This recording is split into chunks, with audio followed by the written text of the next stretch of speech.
Hey, hi, my name is Vigneshwaran and I'm an English language trainer. This video is a part of a 2-minute series titled English through IPL Medium, where you learn English along with some cricket action. So, let's learn. Today we're going to learn a phrase, wreak havoc. No, today we're going to learn a phrase, wreak havoc. Wreak. We'll get back to that confusion. We're going to learn the phrase, wreak havoc today. We'll begin with the pronunciation part of it. It has already got two words, so take the first word, wreak. Okay, ignore the alphabet W, pronounce it wreak. Take the second word, split that into two parts, havoc. So put that all together, wreak havoc. So that is how you pronounce this phrase. Give that a good try. Now, what about the meaning of this phrase, wreak havoc? The phrase wreak havoc means to cause serious damage. Yesterday's battle between the Kings, Chennai Super Kings and Punjab Kings. Deepak Chahar wreaked havoc Punjab's batting lineup.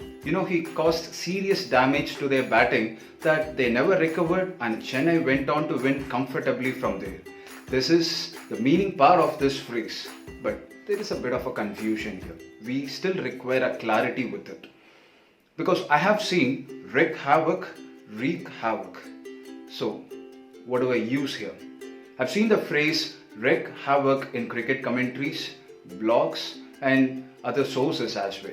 Wreak havoc is a popular term, but it is wrong. Because the terms wreak and havoc, they both mean the same, and it means damage.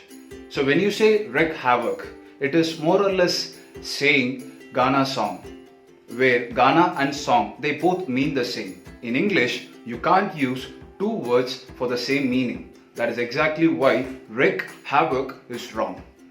Wreak havoc, that is the way to use this phrase. So today, if you have learned the meaning of wreak havoc and why is wreak havoc wrong, go ahead considering this work. Suggest this series English through IPL Medium to your friends so that they get to learn English from a whole new perspective. Thank you very much.